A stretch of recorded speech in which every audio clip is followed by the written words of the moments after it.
Siapa juga yang akan menjadi pembela di saat Nabi Muhammad dihina, di saat Nabi Muhammad dilecehkan? Siapa juga yang akan menjadi pembela jika para ulama, para habaib, para kiai dipenjarakan, dinistakan, dihina? Siapa yang akan menjadi pembela? Jawabannya cuma satu, saudara-saudara. Siapa lagi kalau bukan umat Islam dan pemuda-pemudi bangsa, saudara-saudara? Kita sampaikan kepada Anda semuanya, mari bagi Anda yang ingin menyisihkan hartanya, menyisihkan kemampuannya, doanya dan lain sebagainya, kita tunggu di Al-Jalil 4 Bondowoso yang diasuh oleh Al-Mukarram Al-Ustadz Ahmad Syarif. Kemudian Dewan Pengasuh ada Ustadz Muhammad Yaqub, yang hari ini kita bersama-sama sedang meninjau di lokasi pembangunan tersebut. Pondok Pesantren Syariah Al-Jalil, program tahfidz hadis Al-Quran, penanaman akidah yang kuat dalam rangka kaderisasi pemimpin muslim yang siap terjun di tengah masyarakat, membentengi akidah mereka, serta membela agama dan syariat, menjaga sunnah nabawiyah. Kami tidak melihat nominal berapapun yang Anda tanam, tapi niat mulia Anda lah, baik yang diniatkan untuk diri Anda, terutama untuk orang tua Anda yang mungkin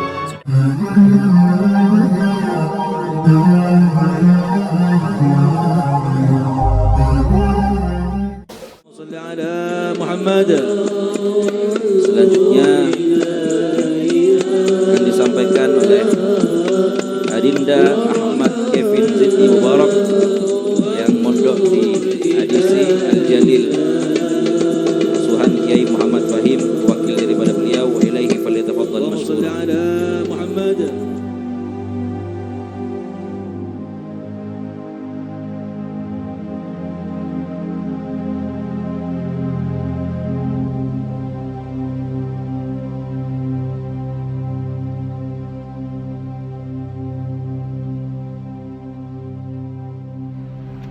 Bismillahirrahmanirrahim. Assalamualaikum warahmatullahi wabarakatuh.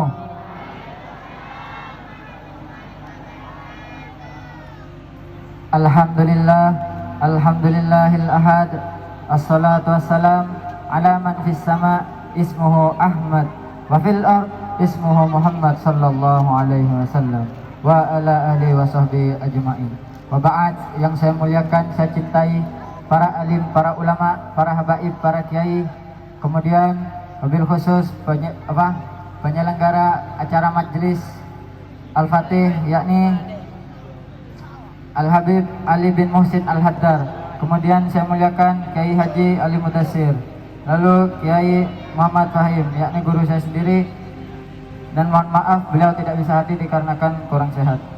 Yang saya muliakan juga Kiai Munawir Asyadili, kemudian penggagas kampung YouTuber Al-Ustadz Imam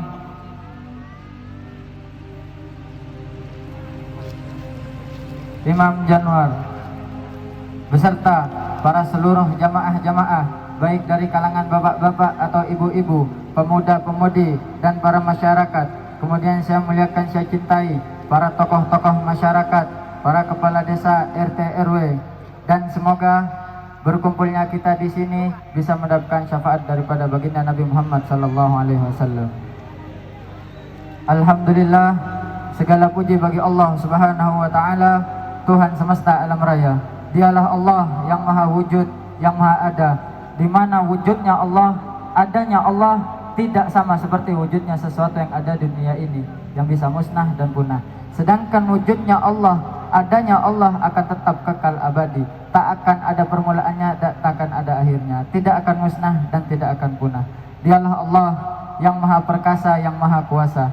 Yang perkasa, yang kuasa selain Allah lemah. Dialah Allah yang maha raja, raja di atas para raja. Yang raja selain Allah hamba. Dialah Allah yang maha kaya, yang kaya dari segala yang kaya. Yang kaya selain Allah miskin. Dialah juga Allah yang dapat membolak-balikkan hati manusia atau hati makhluk. Dan semoga hati kita diberi perubahan oleh Allah. Yang tahun lalu kita benci terhadap majlis taklim atau majlis ilmu, mudah-mudahan tahun kedepannya kita berdoa kepada Allah akan dibalikkan oleh Allah. Yang dari dulunya malas menghadiri majlis ilmu, sekarang menjadi rajin dan rutin terhadap majlis ilmu dan majlis taklim. Salawat serta salam kepada junjungan kita, baginda Nabi besar kita, Nabi Muhammad sallallahu alaihi wasallam.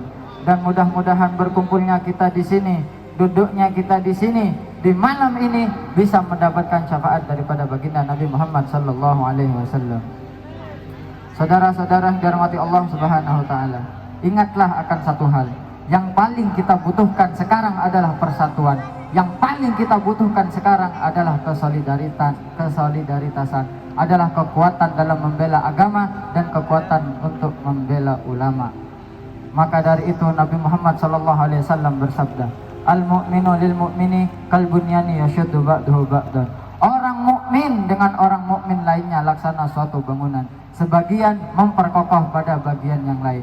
Jadi, jikalau dari pondasi-pondasi bangunan tersebut lemah, pondasi-pondasi bangunan tersebut retak, mudah tumbang, maka bangunan tersebut akan mudah untuk dihancurkan. Begitu juga sebaliknya, jikalau pondasi bangunan-bangunan tersebut kuat, kokoh, maka bangunan akan kokoh dan sangat susah untuk dihancurkan. Begitu juga kita umat Islam, begitu juga kita umat baginda Nabi Muhammad SAW. Dalam membela agama dan dalam membela bangsa, kita harus kuat dalam akidah, kuat dalam ilmu, kuat dalam iman, dan tetap taat kepada Allah Subhanahu wa taala. Jikalau kita kuat dalam iman, kuat dalam ilmu, tahu membedakan mana yang salah dan mana yang benar, maka yang akan terjadi adalah agama kita akan tetap kokoh dan tidak akan bisa untuk dihancurkan. Akan tetapi saudara-saudara, jikalau kita lemah dalam masalah ilmu, lemah dalam masalah iman, yang akan terjadi adalah agama kita akan hancur, agama kita akan diserang, ulama-ulama kita akan diserang, akan dihina, akan difitnah. Jikalau kita lemah dalam masalah agama, saudara-saudara, siapa yang akan membela kita? Siapa yang akan membela agama Islam? Siapa yang akan menyelamatkan diri kita dari pemberontak agama dan penjajah-penjajah bangsa? Siapa juga yang akan menyelamatkan agama Islam? Siapa yang akan membela juga ketika Al-Quran dihina, ketika Al-Quran dinistakan, ketika Al-Quran disobek, dibuang? Siapa juga yang akan menjadi pembela di saat Nabi Muhammad dihina, di saat Nabi Muhammad dilecehkan? Siapa juga yang akan menjadi pembela jika para ulama, para habaib, para kiai dipenjarakan, dinistakan, dihina? Siapa yang akan menjadi pembela? Jawabannya cuma satu, saudara-saudara. Siapa lagi kalau bukan umat Islam dan pemuda-pemudi bangsa, saudara-saudara? Betul. Maka dari itu, saudara-saudara, ada satu jalan untuk kita dapat membela para ulama dan mengamankan bangsa-bangsa kita, yakni apa? Yakni mencari ilmu dan taat kepada Allah Subhanahu wa taala. Khususnya untuk para pemuda-pemudi bangsa, pemuda-pemudi agama, giatlah kalian dalam mencari ilmu. Jangan pernah malas untuk mencari ilmu. Terkadang banyak pemuda sekarang yang sudah masuk pesantren, masuk pondokan, belajar mencari ilmu, mereka keluar karena tidak betah mencari ilmu. Mencari ilmu itu susah, mencari ilmu itu pahit, apalagi jadi santri. Jadi santri itu susah, capek, lapar, jauh dari keluarga, tidak bisa bersenang-senang seperti yang lainnya. Akan tetapi saudara-saudara, apa kata Imam Syafi'i? Imam Syafi'i, barang siapa yang dapat menahan letihnya, capeknya, pahitnya mencari ilmu dalam sesaat, maka suatu saat nanti ia akan merasakan pahitnya kebodohan. Seseorang yang tidak bisa menahan pahitnya mencari ilmu dalam sesaat, di masa depannya, suatu saat nanti, suatu saat yang akan datang, ia akan merasakan seumur hidup, akan merasakan selama-lamanya betapa perihnya kebodohan dan pahitnya kebodohan.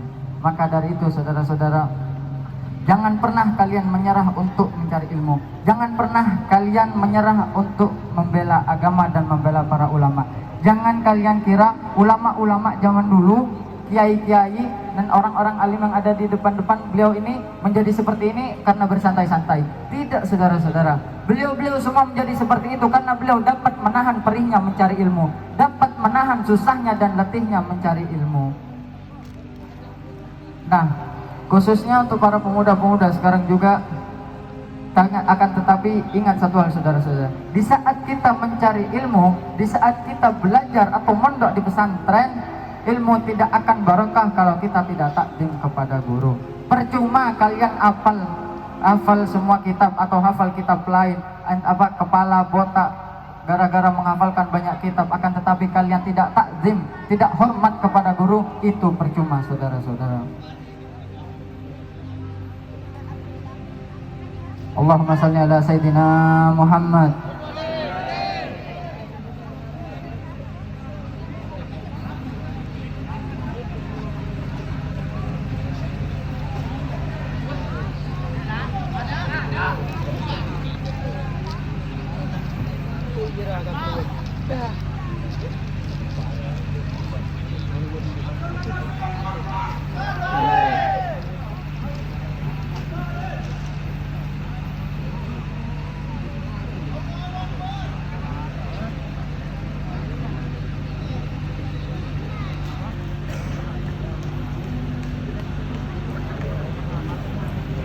Baik saudara-saudara, saya lanjutkan.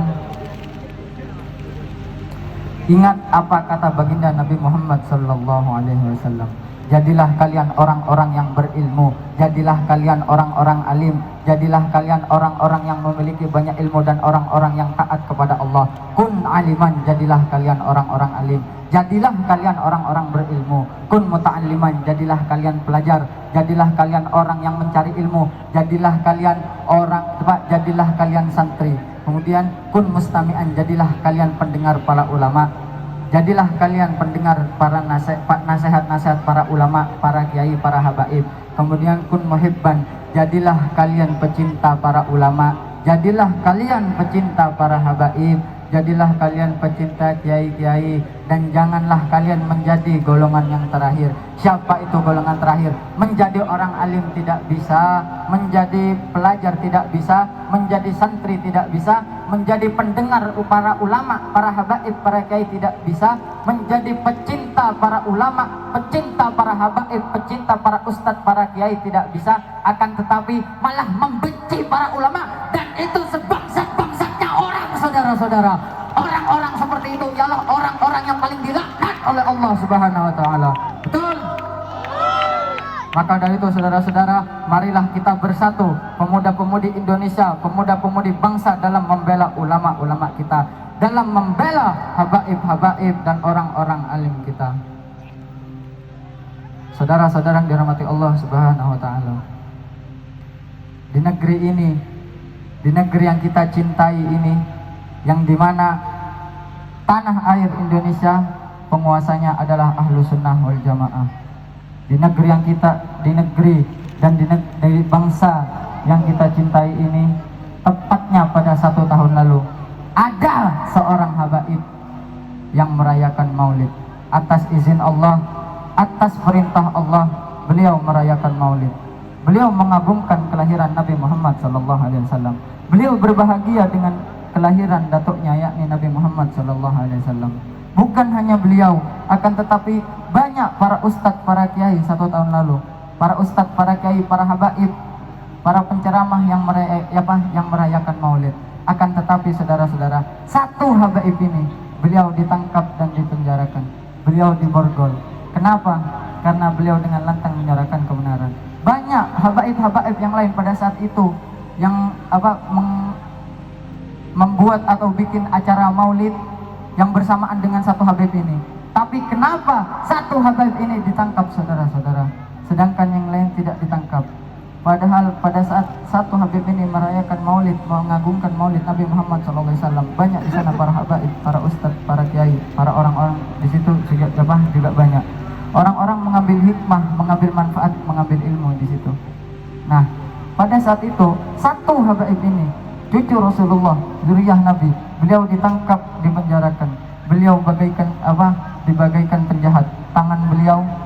Tangannya diborgol. Tangan yang dimana mengalir darah Nabi Muhammad SAW, yang dimana tangan itu mengalir atau dipenuhi keringat dakwah untuk membela umat, untuk membela masyarakat, untuk membela bangsa. Tangan tersebut diborgol, saudara-saudara. Sedangkan tangan-tangan pengkhianat bangsa, tangan-tangan najis, tangan-tangan kotor para koruptor tidak diborgol, saudara-saudara. Sedangkan tangan satu habaib ini diborgol, saudara-saudara. Siapakah beliau? Beliau adalah Al-Habib Rizik bin Zaid bin Ziyad, saudara-saudara. Allahu Akbar. Saya tanya, pantas sama tidak? Pantas sama tidak? adil atau tidak? Saudara-saudara yang dirahmati Allah Subhanahu wa taala, mungkin cuma ini yang saya bisa sampaikan pada malam hari ini, kurang lebihnya mohon maaf. Dan saya mohon maaf sebesar-besarnya apabila banyak kesalahan dari saya. Akhirul kalam, walafu minkum syukran, assalamualaikum warahmatullahi wabarakatuh.